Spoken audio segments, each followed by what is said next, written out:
so much in store for you, ladies and gentlemen. Let's have the highlights.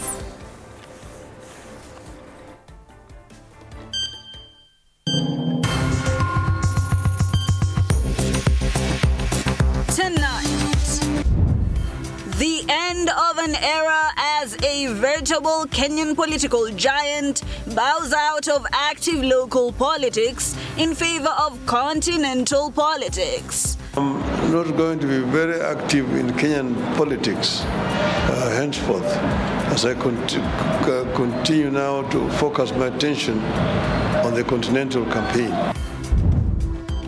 Tonight, it is celebration across the country's police canteens as a much-awaited salary increase is effected. That the country must equally recognize the sacrifices and the heavy responsibilities that they carry out on all our behalf. This as some members of the disciplined forces from Gigiri police station face the ignominy of suspicion following a baffling jailbreak. All hail Honorable Dorcas Odwor. History in the making as Kenya witnesses the first female Attorney General sworn in. All right, welcome once again. My name is Hibaq Said. On sign language interpretation tonight is Rhoda Nyamai. To start us off, 5 police officers who were on duty yesterday when 13 suspects in custody at the Gigiri police station made a daring escape will remain in custody tonight, pending further directions from the court tomorrow. Thursday, meanwhile, the 13 escapees still remain at large despite a manhunt. Sheila Chilangat tells us more. These 5 officers, Corporal Ronald Babo and Constables Evans Kipkirui, Molenta Cheng, Zachary Nyabuto and Gerald Motuku, were on duty on the fateful Tuesday morning at the Gigiri police station when the 12 Eritreans and the prime suspect in the murder of women in Kware, Collins Jumaisi, escaped from custody. Today, they appeared before Magistrate Martha Nanzushi at the Milimani Law Courts. And the grounds are that the 5 respondents are police officers who are stationed at Gigiri police station and are suspected to have aided the escape of 13 remandees who are in custody for various offenses. Initial investigation showing the possibility of a conspiracy between the disappearing remandees and these officers. The prosecution sought the court to have the 5 held for 14 more days pending their investigation. Meanwhile, the mobile phones of these officers have been handed over to DCI detectives for forensic analysis. The 13 remandees escaped and are still at large, and the respondents have indicated their willingness to lead to the arrests of those escapees. These 5 will remain in custody at the Gigiri police station tonight, waiting for the court's direction on the application by the prosecution tomorrow, Thursday. The 13 escapees, however, still remain at large as the manhunt for them continues. Acting Inspector General of Police Gilbert Masengeli yesterday asked Kenyans to be on the lookout and provide any information that may help in the recapture of the suspects. Sheila Chelangat for TV47. Thank you, Sheila. Now, it is all smiles to the banks for police officers with the implementation of the first phase of the proposed salary increment, according to the government. In the first phase, uniformed officers received a basic salary increase of 40% for junior officers and a 3% increase for senior officers. This pay hike follows the implementation of recommendations by the retired Chief Justice David Maraga, a reform task force in bettering the National Police Service. Moige William with more. As from 1st of July, uniformed officers receive their salaries together with an increase of 40% for constables, with the percentage gradually decreasing for higher ranks, down to a 3% increase for the senior-most officers. According to the Principal Secretary for Internal Security and National Administration, Raymond Omolo, this was the commencement of a reform process that is set to take place from 2024 to 2028. Omolo further highlighting that starting next month, September 2024, officers within the Kenya Prison Service and the National Youth Service (NYS) will also begin receiving their pay increase. This move follows a presidential directive on the expeditious implementation of the retired Chief Justice David Maraga Reform Task Force recommendations. We committed to our security sector that we are going to work with them because of the responsibilities, heavy responsibilities that they have in securing the country, that the country must equally recognize the sacrifices and the heavy responsibilities that they carry out on all our behalf, so that the rest of us can sleep in peace. The reforms process, also targeting other crucial areas in the National Police Service, will be guided by a strategic framework that focuses on leadership within the three services, oversight and accountability, institutional capacity development and human resource management, as well as operational preparedness and logistical capability.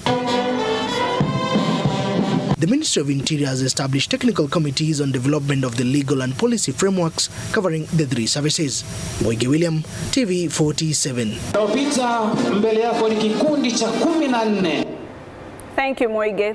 Public Service Cabinet Secretary Justin B. Muturi officially handed over the reins of the Office of the Attorney General to the first ever female Attorney General of Kenya, Dorcas Oduor, during a ceremony held at Sharia House in Nairobi.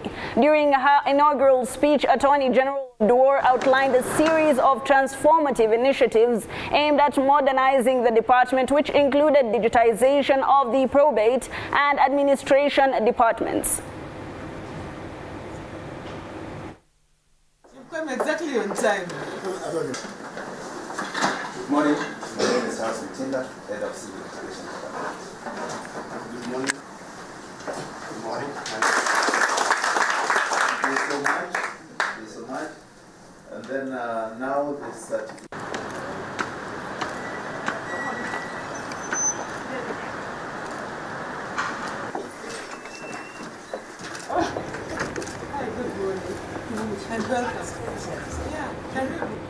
All right, Kenya's public health sector is on the edge as concerns grow over the country's readiness to handle a potential outbreak of the Mpox virus. Allocation of resources to aid in the awareness and readiness to deal with Mpox has been cited as a major gap at a time when the disease has been declared a public health concern. Anne Odida with more details on this report. Health workers who will be the first responders in such an event are increasingly worried about their lack of preparation, training and essential resources needed to combat the spread of the virus. There is no preparedness in our hospital in terms of any infection on how to handle it.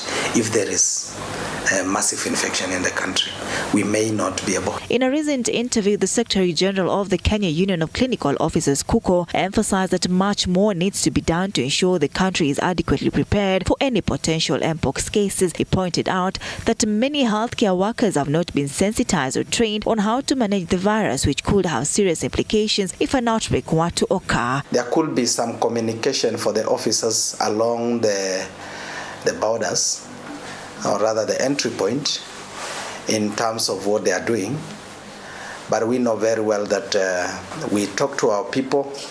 The healthcare workers are not still sensitized about this case. This lack of preparation is not limited to training alone. There is a growing concern about the absence of vaccines, which are crucial in controlling the spread of Mpox. Health workers fear that without vaccines, even the most prepared medical teams will struggle to contain the virus. If indeed the disease persists, we need to see how to initiate a process of ensuring that there is vaccine to vaccinate our people. and protect our community. Adding to the anxiety is the reliance on international aid for vaccine supplies. Emergent Biosolutions, a global life science company, recently offered to donate 50,000 vaccines to African countries that are on high alert for Mpox. While this offer is seen as a positive step, it also highlights the region's dependency on external support to manage health crises. Ensure that at least our laboratories are enabled to ensure that we can get diagnosis whenever we need them. Because we know that like when we had COVID, the centers for diagnosis were limited until we had to increase the capacity so that we can enable every region to do that. And as the situation remains uncertain, there is a clear call to action for the government and health authorities to ensure that healthcare workers are adequately trained and vaccines are made available. So far, Kenya has reported only one case, with 10 suspected samples still in the laboratory for testing. Anna Odida, TV47. Thank you, Anne. The Teachers Service Commission held a meeting today with the Teachers Union KUPPET, NAT and KUSNET in a last-ditch effort to head off a teachers' strike that was to start on the 26th of August this year, mere days before schools reopen. However, as of now, things are still in limbo. Our reporter, Anastasia Mukabi, with the details. NAT and KUPPET officials visibly angry as they stormed out of a crucial meeting with their employer, the Teachers Service Commission. Angry NAT and KUPPET leaders expressing their conviction that their demands were not addressed. We expected the Commission to come with a renewed commitment to resolve the grievances over which we have called for nationwide strike starting on Monday, 26th August. Regrettably, the Commission has once again failed to address our concerns. The Commission brought absolutely nothing tangible in any of the 5 irreducible demands we have made. However, the Kenya Union of Special Needs Education Teachers, KUSNET, appeared to be satisfied with the deal offered by the TSC, therefore calling off their own strike. The Commission have started paying some of them, but we are asking the Commission by the end of the month, that is August, all who have been deployed to be paid the 10,000 allowance per month. Sisi hatukuwa na mambo mengi, yetu ni hayo na tumemaliza. Walimu wetu Jumatatu waelekee mashuleni. Mishahara by Friday inaingia kwa bank zao. The TSC Chief Executive Nancy Macharia asked the teachers to resume work since the burning issues given to them by the Teachers Union were addressed. We are therefore beseeching all our esteemed teachers to report to schools on Monday for the start of the 3rd term, now that the government has released funds for the implementation of the 2nd phase of the 2021-2025 CBA and addressed all the issues that the unions had resolved. We continue supporting our teachers in every way, and we wish them the best of luck as we go for the 3rd term. As it stands, TSC and the Teachers Union, NAT and KUPPET are still in conflict, leaving the teachers in a dilemma on whether to prepare for a new school term or prepare for industrial action. Anastasia Mkabi, TV47. We shall never be divided. Thank you, Anastasia. Azimio coalition leader Raila Odinga has announced his exit from active politics to concentrate on his African Union Commission chairmanship bid. Odinga, who spoke during a joint press conference with Prime Cabinet Secretary Musalia Mudavadi, described his exit from active politics as a transitional phase to continental politics. And as Apollo Kamau reports, President William Ruto is expected to formally launch Raila's candidacy campaign on Tuesday next week. With just 6 months away to the crucial vote on who will be the next chair of the African Union Commission at Addis Ababa, Ethiopia, Azimio coalition leader Raila Odinga has announced his exit from the volatile volcano crater that is Kenyan politics to concentrate on continental campaigns for the seat. I'm not going to be very active in Kenyan politics henceforth, as I continue now to focus my attention on the continental campaign. But it is a phase, it is a transitional phase from active participation in Kenyan politics to moving towards African continental politics. Odinga's announcement is good news to Wiper Party leader Kalonzo Musyoka, who seeks to succeed him as Azimio leader. That in itself a major boost to the preparations for his 2027 bid. For President William Ruto, Odinga's exit will be an added feather to the cap, having convinced or co-opted him to join his broad-based government. If Odinga wins the AUC seat, Ruto supporters argue that 2027 will be a walkover for the president in his second-term presidential bid. At the moment, I'm involved in the campaign, but that does not mean that Kenya ceases to exist. With the clock ticking ahead of an intensive shuttle diplomacy process across various African capitals, President William Ruto will formally launch Odinga's candidacy next week as Kenya engages high gear for the campaigns, which will include a live televised debate called Mujadala Africa. Just as we cheered our athletes in the recent Olympics, let us lend our full support to Honorable Raila as he carries the Kenya flag high in the race for the chairmanship of the African Union Commission. This is more than a candidacy. It is a national mission. Honorable Raila Odinga represents Kenya's voice, values, and aspirations on the continent. Odinga has said his focus as a Pan-Africanist is on solving the continent's challenges, including desperate journeys by the youth to Europe due to unemployment, while outlining his vision on African integration and infrastructure development, economic transformation of the continent, climate action, peace and security, among other crucial sectors on the continent.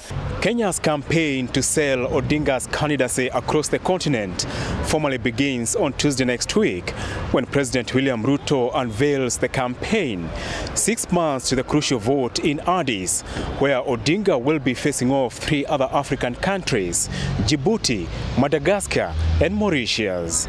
Apul Kamau, TV47 in Nairobi. Always spot on. Thank you, Apollo. After a dark night in the Senate on Tuesday night, Meru Governor Kawira Mwangaza woke up to a bright morning after the High Court issued orders temporarily suspending her impeachment. Subsequently, the Senate Speaker or any other person or authority has been barred from declaring a vacancy in the office of Meru Governor. George Maringa now reports on the dramatic speed at which Mwangaza's light was dimmed but quickly turned back on by the judicial system. Senators, voting shall be electronically. After the submission of the closing remarks, the Senate retreated to a closed-door session, and Mwangaza's fate would be decided almost half an hour later. Charge number 3, that is abuse of office. The Senate proceeding with its session a few hours past midnight. The Senate has resolved to remove from office by impeachment Honorable Kawira Mwangaza, the Governor of Meru County, and the Governor accordingly ceases to hold office. But even before the dust settled on the Speaker's pronouncement, Mwangaza headed to the courts, obtaining orders that ensure she stays in office for a little longer at least. The conservatory orders issued by Justice Bahati Mwamuye bar the implementation of the impeachment. The Speaker or any other person or authority are also barred from gazetting a vacancy in County number 12. Having gone through the impeachment process a record 3 times in just under 2 years of her first term, Mwangaza was once again facing 3 charges. On gross violation of the Constitution and other laws, 26 senators found her guilty, while 4 voted no, as 14 did not vote. On the charge of gross misconduct, 26 senators found her guilty, while 2 voted nay, as 14 were absent. On the third charge of abuse of office, 27 senators found Mwangaza guilty, while 1 voted no, as 14 were absent. In the case of Kawira Mwangaza versus the Speaker of the Senate, the respondent shall file and serve a response by close of business 28th August 2024. The petitioner will file a rejoinder and written submissions by 4th September. The case will be mentioned on 17th September 2024. Eyes will be on the legal as well as survival battle that is now in the third arm of government. George Maringa, TV47, Nairobi. Well, in the aftermath of the impeachment of the first female governor of Meru, Kawira Mwangaza, a variety of reactions begin to be registered as residents of Meru and the rest of the country begin to come to terms with the development. Even so, Governor Kawira's battle to retain her seat continues as the battleground shifts from the chambers of the Senate to the corridors of justice. John Java Kiania has his finger on the pulse. After 2 years of unending political turmoil between the governor of Meru, Kawira Mwangaza, and the representatives of the county, the Senate finally approved a dismissal in yesterday's session after deliberations lasted for 2 days. Yesterday's decision was received with mixed feelings from the residents of Meru County, some of whom said that the smooth running of the county has been severely affected due to the push and pull of the leaders. Kulingana na vile yani hawa watu wamesukuma mama, tunaona kuna watu wako behind ambao wanafund ya MCA wetu. According to political analyst Kinot J.R. Marete, the governor's move to the Nairobi High Court, which has suspended the Senate's decision to remove her from the office, may not affect the swearing in of the Deputy Governor Isaac Mutuma to take over the county leadership. Because there is no way a high court can be able to rule that the governor is impeached, that is the Senate, and then another high court actually comes in and says, no, you cannot be able to gazette an impeachment of the same governor. Marete also argues that the leadership of Governor Kawira Mwangaza has failed to prioritize sustainable development for the people. Instead, the embattled county chief focused more on what he called the charity work.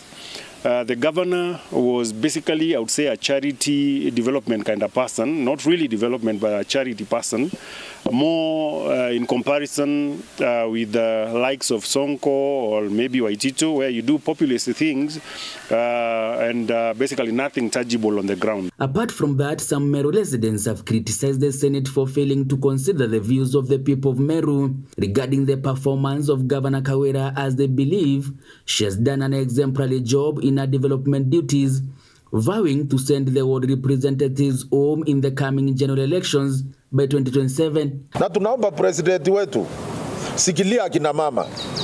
Usiache huyu mama. Watu wengi wanafikiri ukiacha huyu mama ni mmoja. Lakini ile weakness itakuwa Kenya. Mama atakuwa anasimama anatuziwa kama vile hawa anatuziwa. Governor Mwangaza has been removed due to serious violation of the constitution and other laws, gross misconduct and abuse of office. John Java Kenya, TV47. Interesting insights. Thank you, Java. Kenyan taxpayers will be forced to replenish old currency notes at a cost of 14.2 billion shillings for the next 5 years. According to CBK Governor Dr. Kamau Thuge, who appeared before the National Assembly's Finance Committee on Wednesday, the move was informed due to a shortage of 1,000 Kenyan shilling notes in the country, as well as the closure of the operations of the Delarue currency printing company in the country. And as our senior political reporter Elizabeth Mutuku tells us, Thuge was hard-pressed to explain why the government opted for direct procurement when settling for the new printing company. pay 14 billion shillings to replace old currency notes over the next 5 years. Appearing before the National Assembly's Finance and Planning Committee, chaired by Molo Mpikuria Kimani, CBK Governor Kamau Thuge defended the decision to change the currency notes, adding that the country was facing a shortage of 1,000 shilling notes due to their limited lifespan, and pointed out the need to enhance security features in the new notes. This means money supply in the economy reduces over time, and it is therefore critical for the money to be periodically replenished for the reasons I just gave. Take to improve the quality of our currency. Our citizens, especially in the informal areas and the like, they miss this hurdle, or they hurdle them very roughly. This is as MPs raised tough questions regarding the awarding of the contract to a German company, GSEC Devrient Currency Technologies, to print the new notes, with Thuge clarifying that procurement laws were followed, including considerations for security. Thuge further informing the committee that National Security Committee was also involved, as well as the Attorney General and all relevant security agencies, to ensure that the right company was selected. 1,000 notes got thrown out or worn out and requires replacement through a procurement process that operates in secrecy. Everything was done according to the law. And I want to, a question was raised about Delarue. Delarue made its own decision to close down. Delarue was not told to close down by anybody in government. They looked at their operations.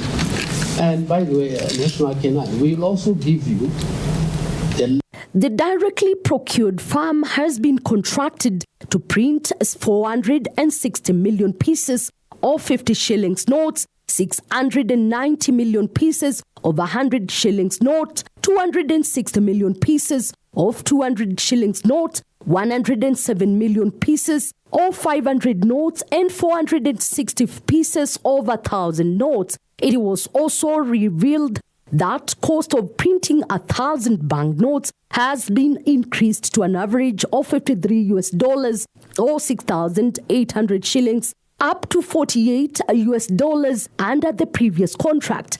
Was applied is different from the one in the new notes, but the color changing effect is almost the same. That's the biggest difference. But both are color changing threads.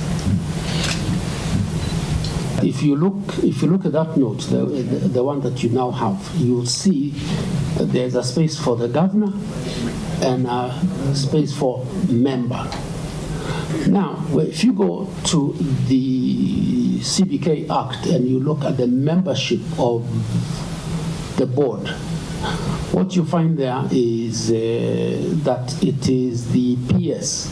A total 2.04 billion currency notes with monetary value of 689 billion shillings will be printed down from 2.5 billion notes in the 2019 series.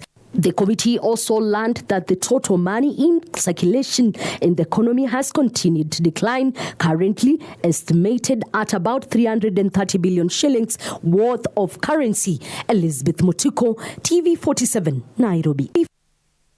Thank you, Liza. People living with dyslexia may today breathe a sigh of relief after Mount Kenya University, in partnership with the Dyslexia Organization of Kenya, announced the offering of a certificate course to stakeholders looking after those affected by dyslexia.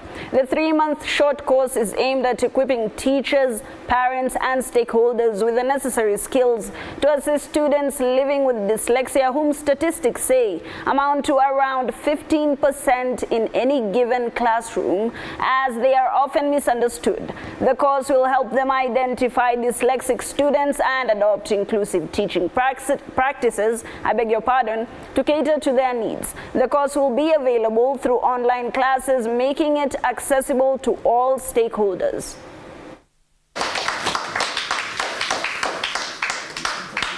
We have two guests from Uganda. They also say they are interested. Have they worked out? Those words come backwards. Today marks a major milestone for Dyslexia Organization Kenya as we launch this Dyslexia certificate course. It has been a moment we've all been eagerly awaiting. This journey began 2 years ago after the Dyslexia event, where we were fortunate to have Vice Chancellor Professor Jagani grace our Go Red for Dyslexia event. This was followed by a visit to our school in Kitengera, led by Professor Wanderi. Ladies and gentlemen, MKU's 2020-2029 strategic plan spells out on the need of partnership in achieving MKU's 3 mandate of teaching, research, and community engagement.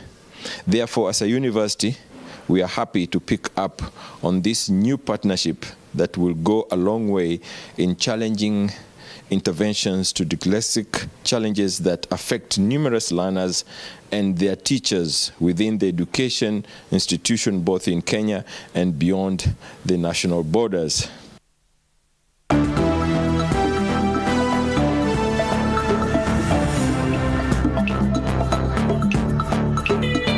Sports News brought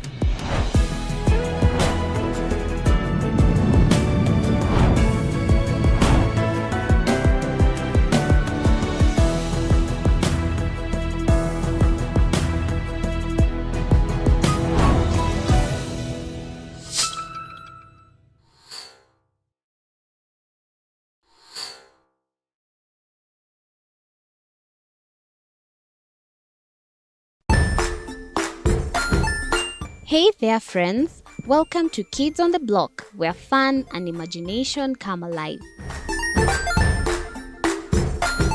We dive into magical world filled with exciting adventures and awesome friends. What position were you in? I was number 2. What position were you? Number 1.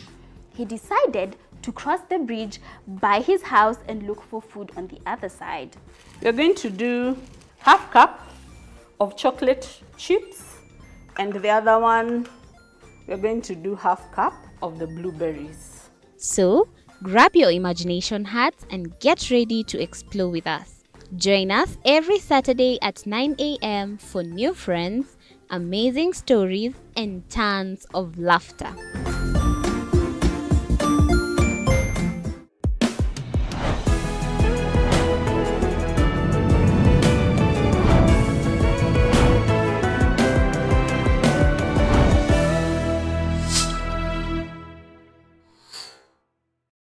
Join us as we explore the journeys of those who defy the odds and break barriers.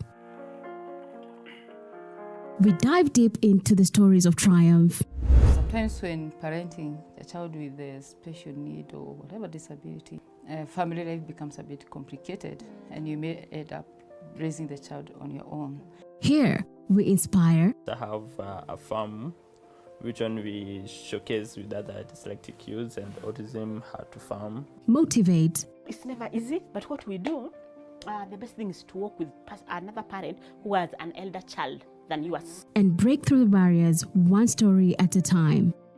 Push your boundaries beyond the limit. Saturdays at 8 p.m.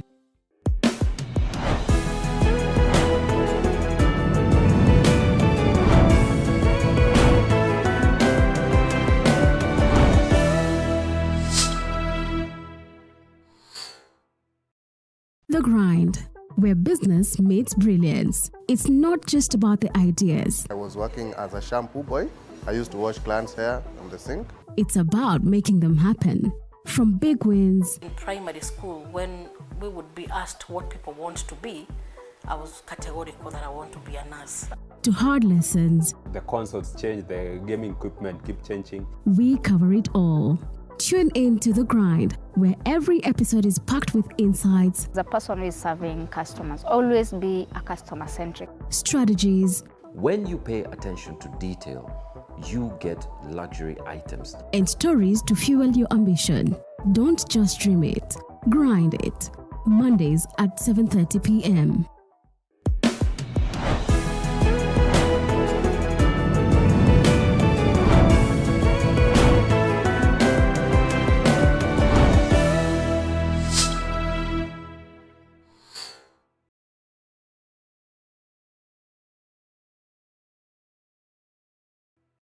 Jiunge nasi tunapoangazia safari za viongozi bora.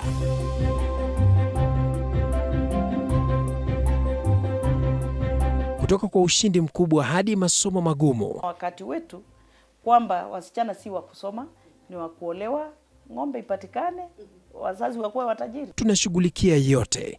I wish I were a better investor. My parents taught me how to look for things for myself.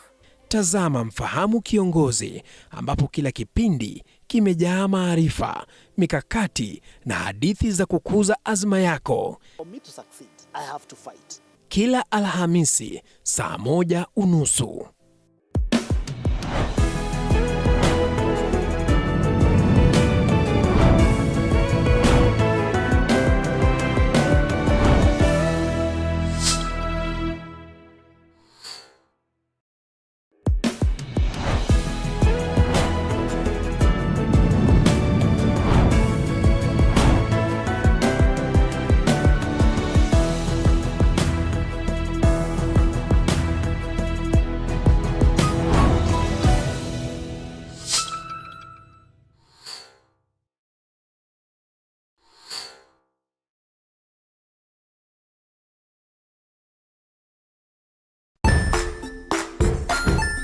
Hey there friends, welcome to Kids on the Block, where fun and imagination come alive. We dive into magical world filled with exciting adventures and awesome friends. What position were you in? I was number 2. What position were you? Number 1. He decided to cross the bridge by his house and look for food on the other side. We're going to do half cup of chocolate chips, and the other one, we're going to do half cup of the blueberries. So, grab your imagination hats and get ready to explore with us. Join us every Saturday at 9 a.m. for new friends, amazing stories, and tons of laughter.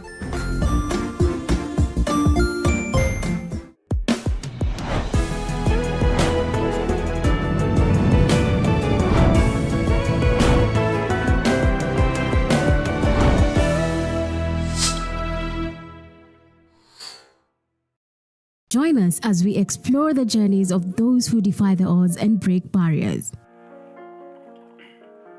We dive deep into the stories of triumph. Sometimes when parenting a child with a special need or whatever disability, family life becomes a bit complicated and you may end up raising the child on your own. Here, we inspire. I have a farm which one we showcase with other dyslexic youths and autism how to farm. Motivate. It's never easy, but what we do, the best thing is to work with another parent who has an elder child than yours. And break through the barriers one story at a time. Push your boundaries beyond the limit. Saturdays at 8 p.m.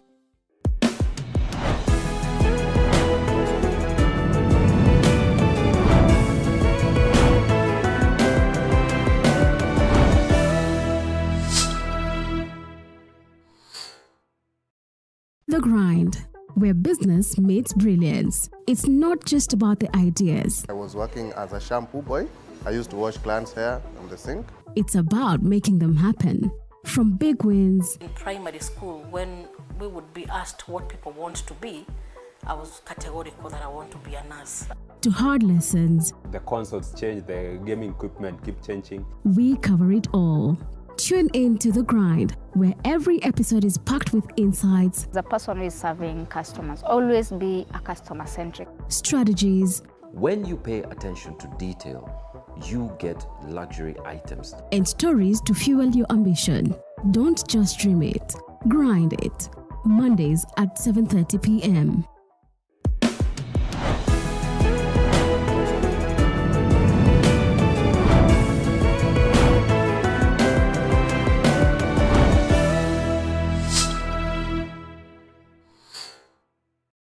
Jiunge nasi tunapoangazia safari za viongozi bora.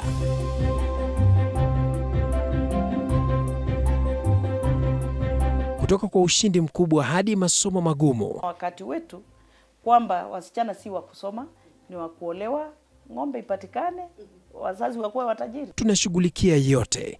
I wish I were a better investor. My parents taught me how to look for things for myself.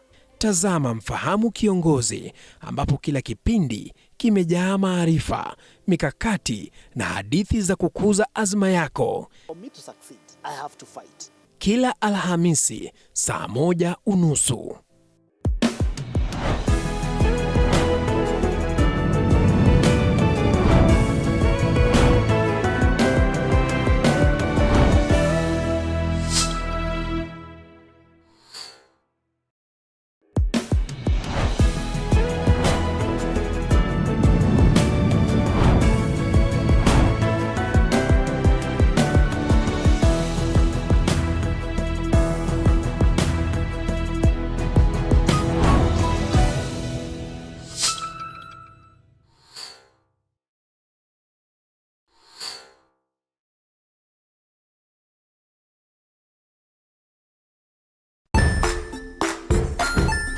Hey there, friends. Welcome to Kids on the Block, where fun and imagination come alive. We dive into magical world filled with exciting adventures and awesome friends. What position were you in? I was number 2. What position were you? Number 1. He decided to cross the bridge by his house and look for food on the other side. We're going to do half cup of chocolate chips, and the other one, we're going to do half cup of the blueberries. So, grab your imagination hats and get ready to explore with us. Join us every Saturday at 9 a.m. for new friends, amazing stories, and tons of laughter.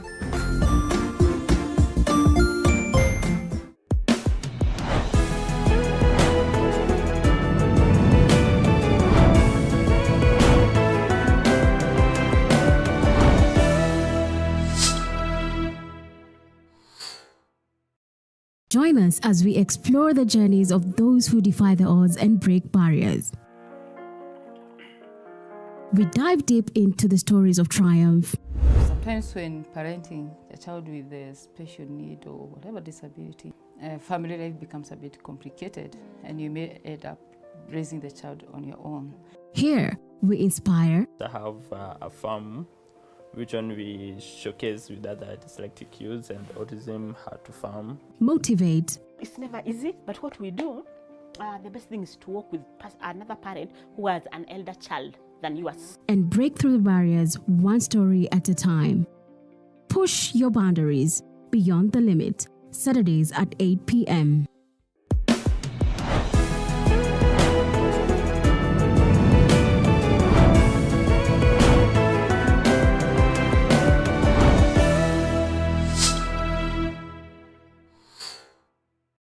The Grind, where business meets brilliance. It's not just about the ideas. I was working as a shampoo boy. I used to wash clients' hair on the sink. It's about making them happen. From big wins. In primary school, when we would be asked what people want to be, I was categorical that I want to be a nurse. To hard lessons. The consoles change, the gaming equipment keep changing. We cover it all. Tune in to The Grind, where every episode is packed with insights. The person who is serving customers, always be a customer-centric. Strategies. When you pay attention to detail, you get luxury items. And stories to fuel your ambition. Don't just dream it, grind it. Mondays at 7:30 p.m.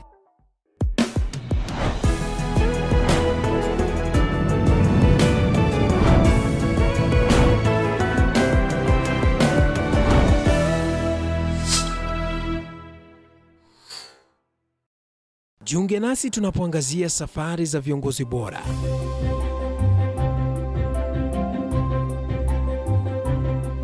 Kutoka kwa ushindi mkubwa hadi masomo magumu. Wakati wetu kwamba wasichana si wa kusoma, ni wa kuolewa, ng'ombe ipatikane, wazazi wakuwe watajiri. Tunashughulikia yote.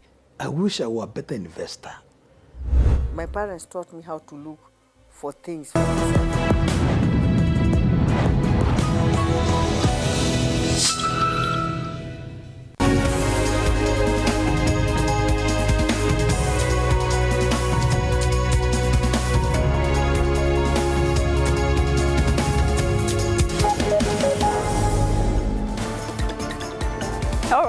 Welcome to the marketplace. Tonight we're going to be delving into the possibility of changes that are going to be felt in the economy, considering that there are a few tax amendments that are on the line that could be coming into effect by 30th of September. Now, these tax acts, these tax policies are going to be affecting you and your business. The changes are going to be affected by the Treasury, and of course we can start with some of the things that Mbadi had proposed, Mbadi being the Cabinet Secretary for Treasury and National Planning. Now, some of the things that he was proposing, or some of the things that we do know right now, is that the court declared the 2023 Act null and void, but it's still in the courts as the Act is still pending a hearing in the Supreme Court, and the existing tax acts to be amended are to widen the tax collection net. The Treasury plans to introduce new tax amendments bill with 47 new clauses which will be in Parliament, and these are some of the things that your members of Parliament are going to be discussing that could be affecting you. Now, we do know that this finance acts, these finance policies are some of the things that are going to be changing the fiscal policies when it comes to revenue collection in the country. And we have the best people to talk about it. Now, some of the things that the Cabinet Secretary of Treasury was, of course, trying to have in place is reducing tax expenditure, extending the tax amnesty, because he did say that he noticed a lot of individuals were now paying their taxes, and he did promise a thorough public participation, and he did want to move various items from zero to exempt. There was a rush towards having new measures by September 30th and a raft of changes to KRA. Now, when it comes to public participation, we're going to tell you what Kenyans are saying. Let's take a look. Finance bill tulikataa na hata president akaitupilia bari. Sasa ningeomba minister Bwana Badi wa finance awache kutuchezea mchezo wa kuingiza, kwa sababu ndiye anacheza sasa. Finance bill ilete changamoto zake, na pia ikawa mwananchi pia haelewi hasa kwa kina faida yake ilikuwa nini, kuitoa kwa percentage ile kuwa tunafanya na hizo riba zake, na ile kupandishwa kwake madhara ambayo ingeleta. Basi kidogo mwananchi paka sasa bado uko kizani, na sasa ndo tunaona impact yake baada ya ile finance bill kuanguka. So ni vizuri sana tujue ya kwamba hayo mambo ambao wanarudisha sasa ni yale yalikataliwa ama ni mengine mapya. Tena tunataka kusema ya kwamba kupitia hizi kodi wafanyabiashara walipata kuona ya kwamba mambo mengi ama taxes nyingi ambazo walikuwa wameleta kama za biashara, wakulima, mambo mengi tulikuwa tumeona yamekuja kuangamiza wananchi.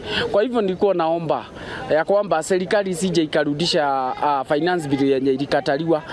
Jambo la muhimu tungetaka hii financial bill ya mara ya pili itakuwa inatumiza sana sasa kama wajiko ama wagio, manake ni vile kama hizi product huwa tunanunua tukuja kukuuzia wajiko mwenzangu hapo ground yenyewe itakuwa bei juu sana kuliko vile nilikuwa nanunua. Kwa hivyo hii bill itatumiza na hatutaki tena iangamize wajiko wa hapa chini.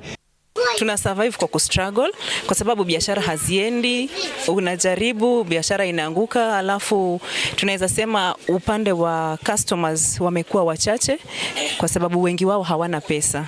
Chai watu wanakunywa ile strong, ingine hata haina sukari, na vile watoto walikuwa wamezoelea kunywa chai na kitu, chai ya mkono miwili. Sasa chai ya mkono miwili Kenya hii hakuna. Tumerudi maskini, wale maskini wenyewe. Serikali ikiendelea kuongeza vitu vingine, hata watu watashindwa ni kununua hata sukari, chumvi, itakuwa ni mabaya sana. All right, that's what Kenyans had to say. That's what you had to say. Public participation is very, very important when policies are being changed, because these are the things that are going to be, taking you through some of the things that you do in your daily operations. Now, already in studio, we do have a couple of gentlemen who are just going to be introducing themselves. I have an economist. I have, of course, the person with the math, an FCPA who's going to be taking us through all the math. And of course, I have Job Wanjohi, who is just going to be taking us through what manufacturers have to say. Dr. Bob, I'll start with you. Please introduce yourself. Tell us, how is our economy doing? Good evening, Hibaq, and good evening, viewers. My name is Bob Ndubi. I work with Silverhouse Capital. In terms of the economy, obviously, everybody is talking about the economy. And after what we've gone through with the Gen Zs not too long ago, you know, anything to do with the economy and taxes are very emotive at the moment. So the general acceptance is the economy is not doing well. All right. And that comes across not only from every other Kenyan, but even from the government. You know, and I think some of the things that are very emotive at the moment is in a sense trying to address the situation we find ourselves. All right. We might not agree how to go about it, but we generally agree that the economy is not doing well. The economy is not doing well. When it comes to numbers, FCPA, maybe if you could just tell us, of course, they're throwing around numbers. We need this amount for taxes. We need this amount to collect for the people. We need this amount for the budget. We cannot reduce the budget. We can only increase taxation and, of course, have austerity measures in place. Maybe tell us, do we need as much as the government is telling us we need? That's a good question, Hibaq, because really, there's a school of thought that says, our problem as a country is not tax revenue problem. Our problem is an expenditure problem. Right. In other words, we are spending much more than we ideally ought to be spending. Right. And you know, there's a question that taxpayers are asking. We're already paying taxes. Right. Can we see you using those taxes that we are paying in a manner that instills confidence in taxpayers so that taxpayers can pay a bit more? Right. And that's part of the reason why you see there's a conversation about, you know, let's have a tax amnesty, let's have more people paying taxes, let's expand the tax base. So that really is a question. However, I still agree that we need to have conversations. And like Bob says here, the discussions around that have been precipitated by the Gen Zs are things that we actually need to have a conversation about as a country. Do we need this amount of tax? Right. And of course, we have sampled what some of the Kenyans are saying on the ground. And I'm sure, Job, when it comes to your job, of course, as the Kenya Association of Manufacturers Policy Head and Research Head, you do get to interact with a lot of manufacturers. What are they saying? Yes. Going back to where we were, as far as Finance Bill 2024 was concerned, that was rejected, we had our own reservations. Right. And we hope that the reservations we had are going to be captured in the measures that the government is talking about that are likely to come before end of September 2024. Right. If I would give an example of eco-levy, it is one area that we had reservations on because it was a duplicated levy. We have what is called extended producer responsibility that is in place and is working very well. Right. About 1,000 manufacturers have subscribed to this. Right. We have been able to mop up from the environment, the PET bottles and the plastic materials of almost 40,000 metric tons. Right. So it has been working. So why duplicate with another levy? So we are looking forward to have the special document in terms of a bill or in terms of pronouncement, policy pronouncement, fiscal policy pronouncement by the government, so that now we can internalize and give a position thereof. Right. Job, the Cabinet Secretary, of course, did say that he is looking, or the Treasury is looking towards returning the eco-levy, but not touching on contentious matters that could be raising heckles. But there are things that he did not mention which could raise heckles in the manufacturing sector. If we just look towards some of the proposals that were in the Finance Bill 2024, what do you believe are some of those things? I've seen, the CS has mentioned, that there are various goods that are likely to move from the zero rated to exempt status. Right. I'm going to give an example of pest control products. If we see the movement of pest control products that are used as farm inputs, then we will see the cost of such inputs becoming higher for the consumers, and these are the farmers, because manufacturers, even though they will not be able to cater for the extra costs on taxation because of the exempt status, they have to push over to the manufacturers. So we have reservation on that, and we had expressed this. The indication was that the government has had, and we hope that even now they are still hearing, and they're not likely to bring such change in terms of zero rated to exempt status. We had a heavy discussion around the bread movement from 16% to exempt again. So we hope that we're not going to go back from where we were as far as the Finance Bill 2024 is concerned. They will have incorporated the views that Rob, they have brought on board, or even manufacturers had brought on board, so that we have a progressive conversation. Robert, I've seen you laughing, so let me put the spotlight on you a little bit. When it comes to, the contentious bread levy that could be possibly added, and, adding a VAT on this particular very, very delicate product for a lot of Kenyans, the government is saying if we remove our feelings and we put that 16% VAT, we could be, having an extra 70 billion as revenue. What is your stance on that? Well, my personal view is that we need to be very careful about the things that we subject to VAT. And I agree that there's a conversation about the tax expenditure here being the amount that government forgoes when they zero rate or they exempt products. Absolutely. I mean, if you think about the statistics, we're talking about 3% of our GDP going into that tax expenditure. And that's why you had the president talking about we need to look at these items. Absolutely, we need to look at them. However, when you look at bread, there's a presumption that this is just for the very rich. Creme de la creme. Exactly, but that's not. That's if you go to a construction site, the guys who are doing the affordable housing at lunchtime, if you don't have a mama mboga who has brought you lunch, you're eating a half a loaf of bread and a soda. So it really is not an item for the rich. And that's the reason why it caused such a huge debate when they said we're going to. We're going to remove it from the zero rating status. I think the way to go about it, Hibaq, is let's have a phased approach. We agree that we need to reduce the expenditure. However, can we have a time horizon? And even the national tax policy talks about not waking up one day and coming up with changes, because it's very disruptive for businesses. So let's have a phased approach where we say, this year we're going to reduce these items. Then next year we're going to reduce these other items so that even people can plan themselves. So I do agree that we certainly need to look at our tax expenditure. However, it's got to be in a systematic manner.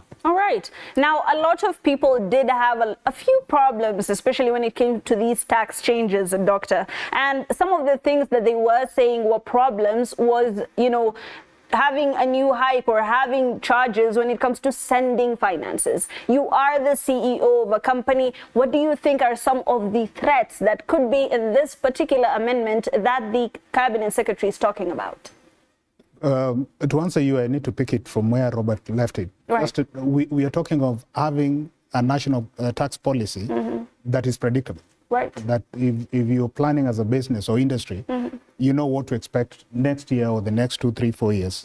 And I think that's one of our biggest challenges. So coming back to what you're saying, then what you're talking about in terms of taxing, whether it's financial product or money transfer or any of the products in that particular space, what you're essentially telling people is that then financial services are becoming more expensive. So whether you want to send money through M-Pesa or any of the digital platforms, you're going to charge more. What does that mean? It means then we go back to how we used to do it. Get it into an envelope, give it to somebody and transfer. And that then as a nation, we start losing out in terms of getting all the data around the financial industry, the transactions and all that, which we are not doing too well, but I think we've improved over the last many years. So in terms of then, even tax collection, we are actually making it harder to have the data that helps us to address that. When it comes to data, Robert, and mathematically speaking, of course, the fact that we don't know how these policies are being changed. We keep waking up to new changes all the time. I'm sure investors are even very wary of coming into the Kenyan market. Could there be a way to make it more predictable that could enable all of us to have a good environment to work in? And I think there is a Hibaq because, and the CS has actually alluded to it, we need to be guided by the national tax policy. That's the starting point. Right. Because you see, for example, the national tax policy says we want to encourage this sector, say manufacturing, for example. So what do we need to do in order to encourage this sector? Perhaps we need to stop imposing the eco-levy. Right. Perhaps we need to support this sector by giving this kind of incentive so that they can employ more people, that kind of a thing. So the starting point, in my view, has to be the national tax policy. Then the next one has to be that these decisions have to be data-driven. So we need to say, for example, what Bob is saying, transfer of money. How has imposing excess duty on transfer of money impacted financial inclusion? Because if you think about it, there are very few people with bank accounts, you know, like brick and mortar bank accounts. However, M-Pesa probably has got 30 million or so registered users. All right. Financial inclusion.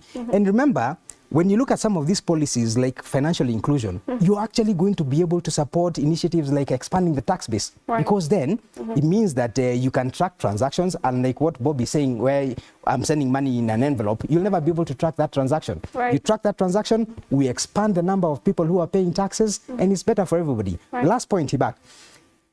We need to allow time for some of these policies to run their course so that we can actually evaluate whether they are achieving their intended purpose. But sometimes we find that a proposal has come in this year, the next year it's been removed, and then the following year. And a very good example is VAT on exported services. You ask anybody about VAT on exported services, it's very confusing. If you're talking about Kenya being a business process outsourcing hub, it becomes very confusing because we really don't know.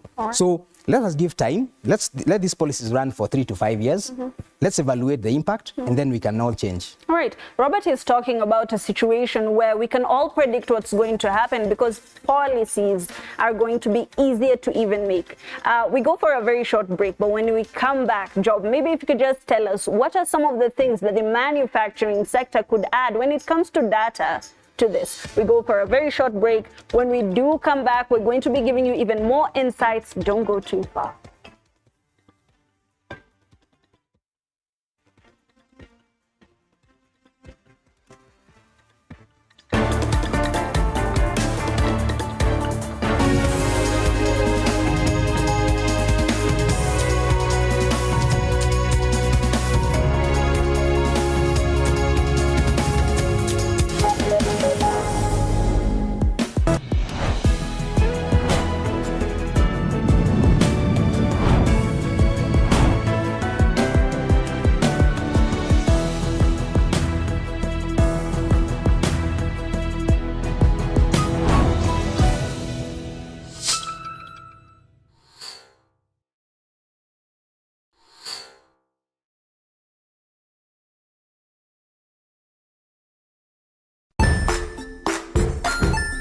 Hey there friends, welcome to Kids on the Block, where fun and imagination come alive. We dive into magical world filled with exciting adventures and awesome friends. What position were you in? I was number 2. What position were you? Number 1. He decided to cross the bridge by his house and look for food on the other side.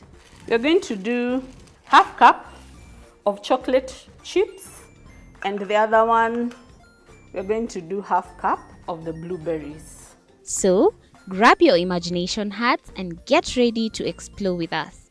Join us every Saturday at 9 a.m. for new friends, amazing stories, and tons of laughter.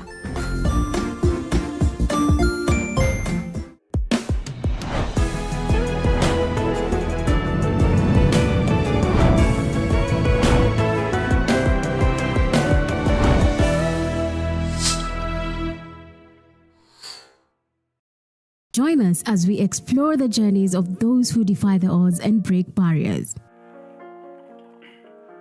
We dive deep into the stories of triumph.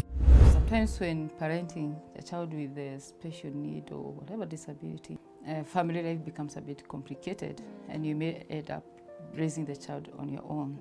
Here, we inspire. I have a farm which one we showcase with other dyslexic youths and autism how to farm. Motivate. It's never easy, but what we do, the best thing is to work with another parent who has an elder child than yours. And break through the barriers one story at a time.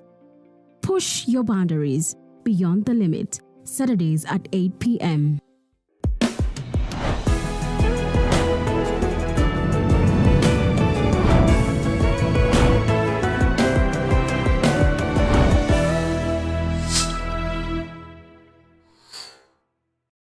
The Grind, where business meets brilliance. It's not just about the ideas. I was working as a shampoo boy. I used to wash clients' hair on the sink. It's about making them happen. From big wins. In primary school, when we would be asked what people want to be, I was categorical that I want to be a nurse. To hard lessons. The consoles change, the gaming equipment keep changing. We cover it all. Tune in to The Grind, where every episode is packed with insights. The person who is serving customers, always be a customer-centric. Strategies. When you pay attention to detail, you get luxury items. And stories to fuel your ambition. Don't just dream it, grind it. Mondays at 7:30 p.m.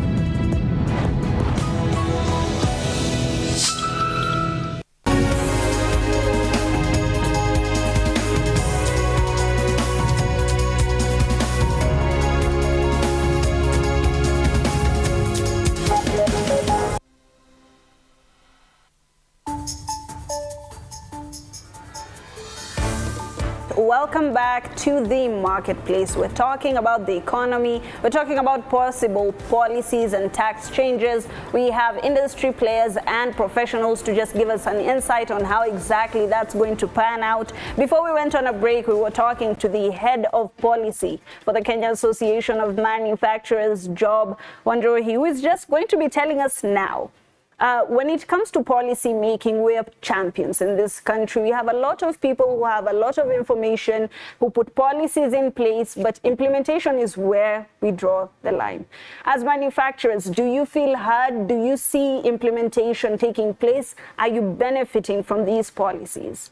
Yeah, I would say that in the spirit of public participation that is enshrined in the Constitution, government listens. Right. But the extent of being heard, what I would call now the adoption of the policy prescription that manufacturers, the tourism sector, the retail sector has made to the government, you find is a bit wanting. Right. So that means there is an archive of very many policy prescriptions that are very helpful to the government, but you find at the end of it all, there is push and pull, and you find that there is non-implementation. Right. I would give an example of the Finance Act 2023. We had a heavy discussion around paper and paper sector. Some papers called craft liners and whatnot. Right. Some are used in exportation of our tea. We told the government that imposition of some certain levies is going to have a negative effect on the sector. Right. And government did not listen until some companies had to shut. Right. And now under the Finance Bill 2024 is when the government was considering that they are likely now to drop some of those levies because the imposition of such levies on imported raw materials and intermediate products was hurting the input level or the stocks for further processing by some of these countries, by some of these companies. So that's what I'm saying. The government needs to look at the data because we are living at a data-driven environment all times, whereby we present to the government a very good case by telling them that some of these raw materials are not available in the country. Intermediate products are not available in the country. Can you even have a joint verification committee that comprises of the government, comprises of the private sector, and then we have a sign-off of a report that differentiates some of these products. So I would say that to a certain extent, the government listens. To a certain extent, we are heard and it is adopted. But to another large extent, you find there's something that is a bit wanting. And the government needs to relax its mental muscle Right. So that we can have an effective discussion and a progressive discussion. All right, very interesting insights there. Robert, let's talk numbers. He's talking about, you know, a data-driven approach to all our problems, because this could solve a majority of our problems. When it comes to tax collection, the government keeps telling us we're broke as a country. We don't make enough money, we do not collect enough money, a lot of our sectors are ailing. But when it comes to the global perspective, it seems like we're doing well because we're one of the leading countries in many things. When it comes to tax collection, what is the difference that we're seeing? So let's start from here, Hibaq. Given our revenue performance, Revenue Authority, and you know they're not probably anybody's favorite, but they're doing a decent job, given the circumstances that they're operating in. I mean, last year they closed at about 2.4 trillion. That's out of a target of 2.5 trillion. That's quite commendable. This year their target was 2.9 trillion. Of course, the finance bill 2024 went out, and so that's going to come down. Now, in terms of data, we need to ask ourselves, what is this data telling us? So, for example, if you look at the July 2024 collections for VAT, it was about 20 billion shillings.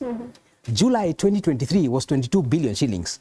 June 2024 was 24 billion. What is this? What are these numbers telling us? They're telling us that there's something that the system is not optimal, because we can't just be jumping. There's no way you can explain 24 billion in June, then 20 billion in July. There's definitely something wrong. And this is why I agree with Job here that we need to pull back and say, what are the statistics telling us? Do we think that we have got a revenue leakage somewhere, or do we need to expand the tax base?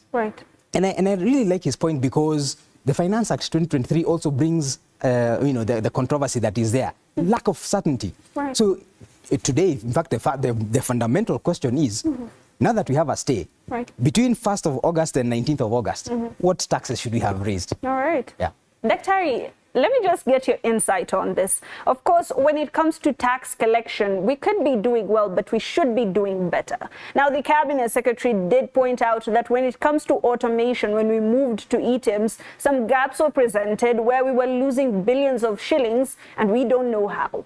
When it comes to you as a CEO, when your business was being taken through the transition into eTIMS, some of the changes that you witnessed, how do you feel the government treats tax collection as a business? I just, maybe the best word to borrow is I think what Job is saying, relaxing the mental muscle, because we are not adversaries, both business and government. We are in this together. We belong to this nation, we have to develop it together. So, and we need to have continuous conversation. So when you move from one system to the next, the intentions are good. The idea is, how do we then improve on the efficiency of tax collection? But how do we move from the intentions to how we actually do it? And I think that's what the question is. So if you're looking at eTIMS, for example, and looking at the data, I like what FCPA is talking about. Looking at the data, does the data show us that there's been an improvement over the last few months that we've had eTIMS, for example? I don't think so, because you very quickly look at, again, VAT collection for July last year and July this year. A 4 billion difference. So how do you explain that? That transition, either it's not been handled well, or, well, let's be fair on both sides. There's always issue of resistance to change, okay, from the business end. But what does that mean? Then it means that the issue of public participation needs to be taken a notch higher. Everybody else needs to be brought on board. There has to be not really consensus, but some sort of buy-in and taking people through why this transition is necessary. So that sometimes businesses don't end up feeling that some of these transitions in terms of the technology we're using is just an extra burden, an extra cost, an extra this and that. And I think that's the element that we need to be discussing and how to do it better. When it comes to solutions, I feel like, gentlemen, we keep circling around the same thing because we keep talking about public participation. Job, you did say that the government fairly listens to, when it comes to manufacturers at least, it fairly listens to them. Now, the government has been very keen on value addition, especially for manufacturers, to consider some of the revenue we could be having within the country where made in Kenya things are used by Kenyans themselves. However, these policy changes are, I'm sure, bringing a lot of problems when it comes to manufacturers. What are some of the solutions you would propose? One issue that has been raised by Bob is change management. As a country, we have been over-dependent on the imports. That's why our import bill is high. We are net importer on almost every food product, be it wheat, be it maize, be it all these, groundnuts and everything else. Right. But as we are moving towards value chain integration, whereby we have one who is roasting the groundnuts here, sourcing from our own farms in the country. Another one is who is doing agro-processing here in terms of packaging and taking to the supermarkets instead of getting from Malawi as groundnuts or getting it from Southern America. They're sourcing locally. There's heavy lifting that need to be done on that value chain. Right. And that's something that we need to agree on. Instead of just saying that we have abundance in this raw material or this intermediate product locally, or even in the region like East African community, it's good to look at the data again. Right. We have economic survey that is produced by KNBS, Kenya National Bureau of Statistics, that shows what is our local production and what is imported. Right. So this would help us to determine at what point are we going to impose a duty, are we going to impose some policy measures to deter importation of that product so that we do backward integration. Or now, because we are self-sufficient. Right. So it's a very good model. We are very supportive of it. Like now, an association, we have come up with what is called agriculture for industry, so that we remove the information asymmetry between the producers and the processors. Because you find in between there's an intermediator who gives different sets of information to these two producers. Right. The farmer's pricing is different from the pricing that is getting to the processor. Right. Or even when you're talking about the quality, instead of in what we call the global standardization, you find that the qualities that are being spelled out to the farmers is different from what the processors want this side. So we've come up with that project so that we can match up the needs of the processors to the needs of the farmers. Right. And in between, I can give an example of like now the leather sector. You find that if we are able to integrate the leather sector in the country, in fact, to give statistically, we are the third largest owner of animals in Africa. Right. But in terms of value addition, we are doing less because we are exporting raw hide and skin, or what we call the crust that is exported to a place like Italy, which doesn't have enough animals. But you find that's where we are getting our shoes, our leather belts from, our jackets from, and out of that cow. The value of cow, 70% is not in the meat. Right. It is in the raw, in the hide and skin. Right. So if you look at that, and then we're able to do a value addition here locally.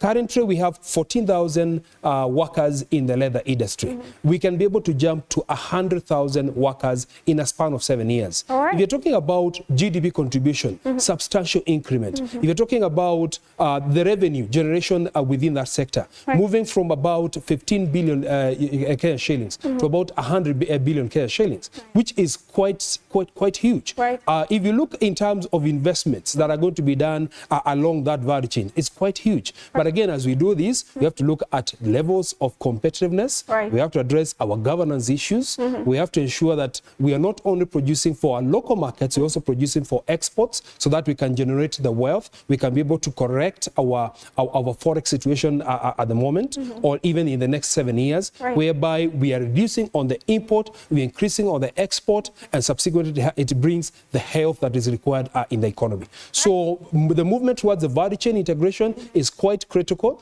but we need to sit down with the government and agree what is a transitional period.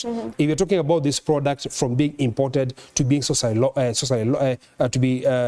sourced locally, it requires 6 years. What are the measures within those 6 years? So that's on the 6th year we are abundant in production of that product, and then duties can be imposed. All right, good points there, Job. And one thing I've latched onto is the fact that we could heal our exchange rate the traditional way, right? We could do it slowly, but it could ensure that we have a more stable economy in the long run.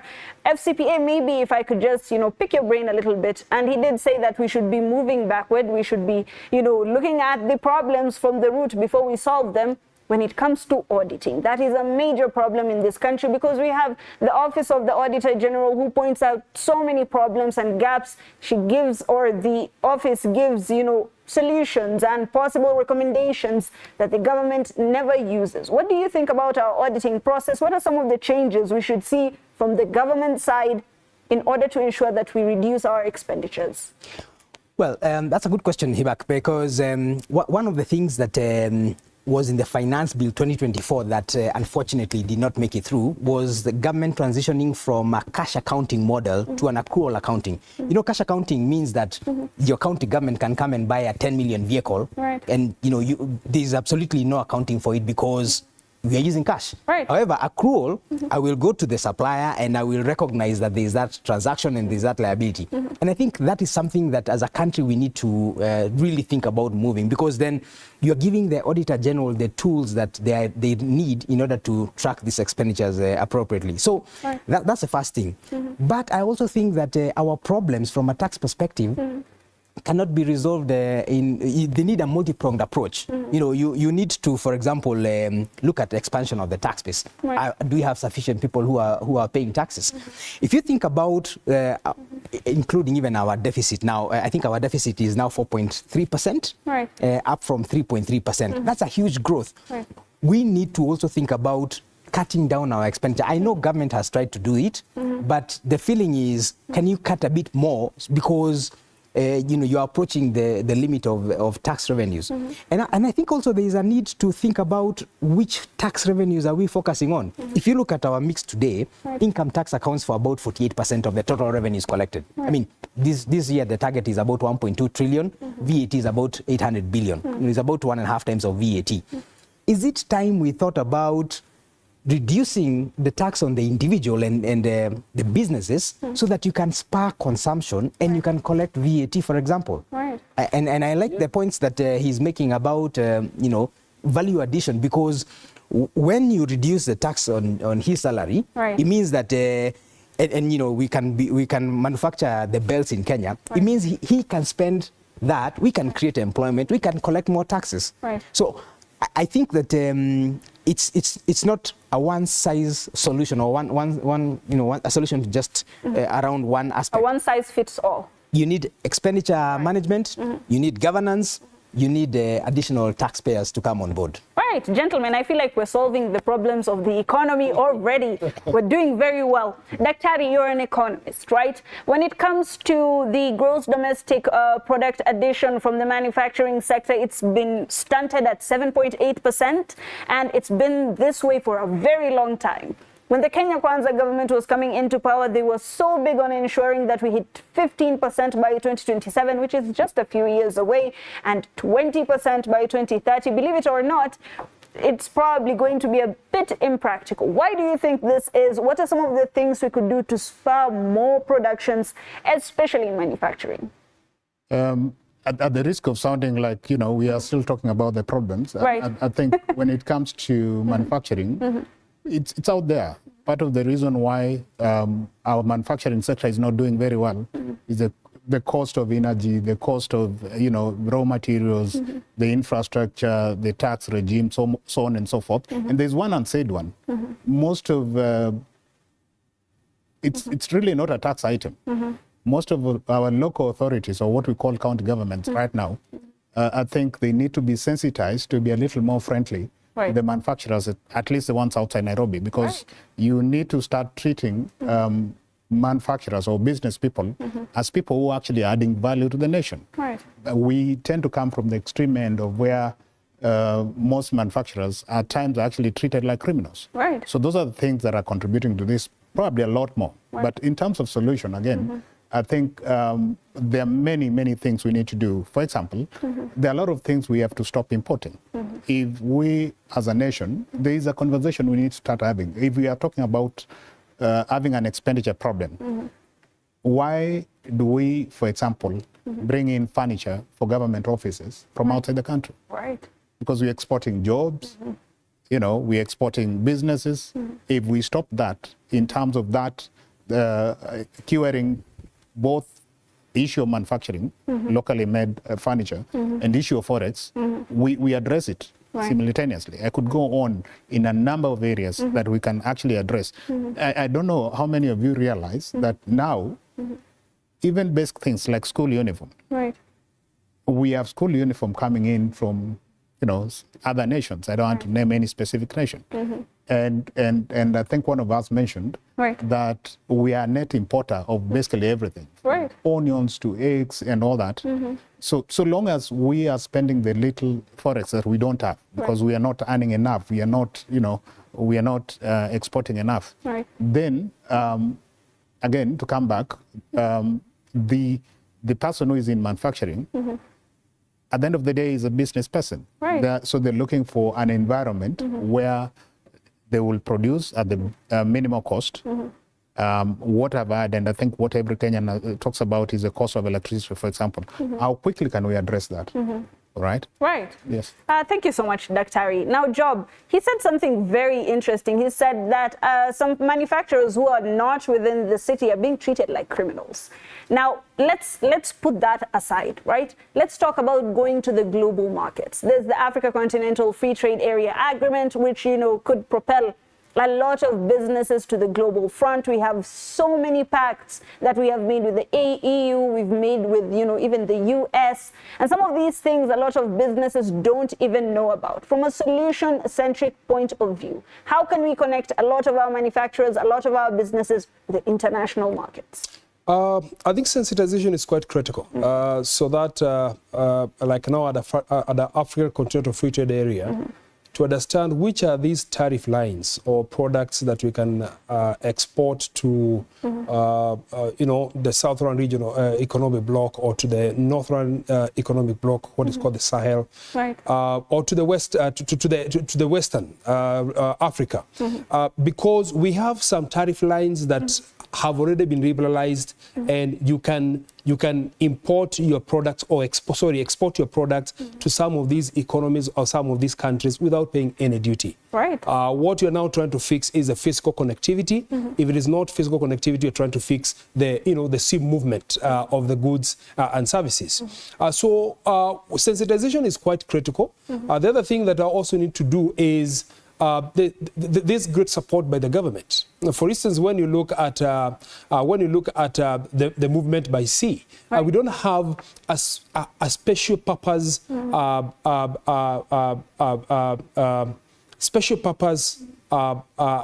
vessel that is moving the goods across Africa.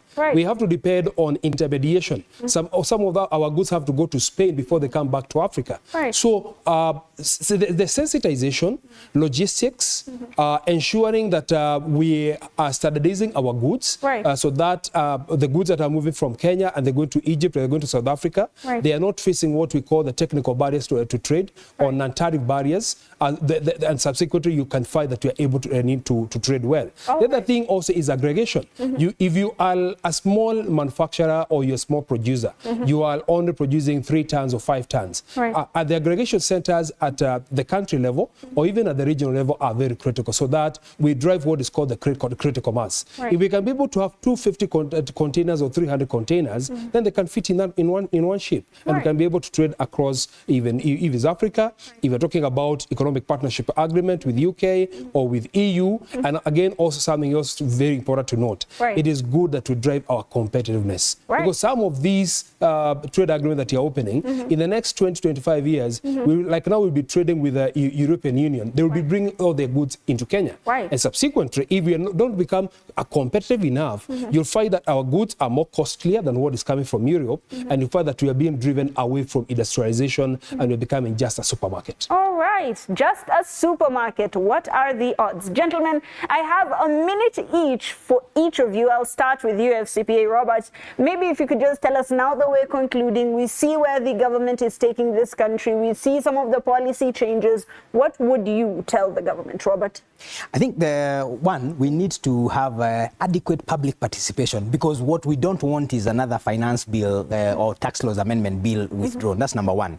I think number two, there is really need to sharpen the pencil as far as expenditure is concerned. We're already in a very constrained space, So it would be very good. I think it would be a good gesture from government to cut down on some of its expenditure, and so that we can get out of this hole. But lastly, I think just also trying to use the resources that they collect prudently, then you boost tax morale. That really is it. Right, that would solve a lot of problems. Dr. maybe give us your insights. How can we solve our problems as a country? I would like to address myself to what everybody is talking about, cost of living. It's getting tough. Right. I mean, if we are to unwrap that and break it down, it comes down to the basics. How are people accessing food, clothing, shelter, education, health, so on and so forth. So what is it that we can do to make that a little more affordable than it is? Well, we are seeing a few interventions in farming, and I think that needs to continue. Right. But we also need to be open to the reality that part of the reason why we are talking about the cost of living being high is the issue of our circulation of money at the moment. Right. And you trace it back, it goes to the fact that our debt burden is quite high. Right. So our revenue, what we are collecting from taxes, a high percentage is going back to, paying our debts. Right. And what we are having in terms of capital expenditure is minimal. And right. ultimately, and remember that in an economy like ours, the biggest consumer is government. Right. So if it's not spending money, then people don't have money in their pockets. All right. And we are all crying. Right. Let's solve our problems tonight. Job, what would you recommend? Mine is opportunities and opportunities and opportunities that are in this country. If every sector that is represented in this country would do what we call the deep dive. Right. The government owns up to its problems, the private sector owns up to its problems, and we find a middle ground and a solution, and we move forward. Right. There are jobs that are going to be created, investment will be created, and you'll find government will collect revenues from us, and even refund at the end of the year. Right, very interesting. What Job is saying is that we must all soul search, because it's not always the other person's problem. It could be our own mistakes that is leading to this. Instead of fighting against the government, through the government, by the government, we are the government. We could be solving our own problems through public participation. That is what we have for you tonight on The Marketplace. Thank you so much for joining us. Until next week on The Marketplace, where we'll be having an exciting topic, I bid you adieu. My name is Hibaq Said.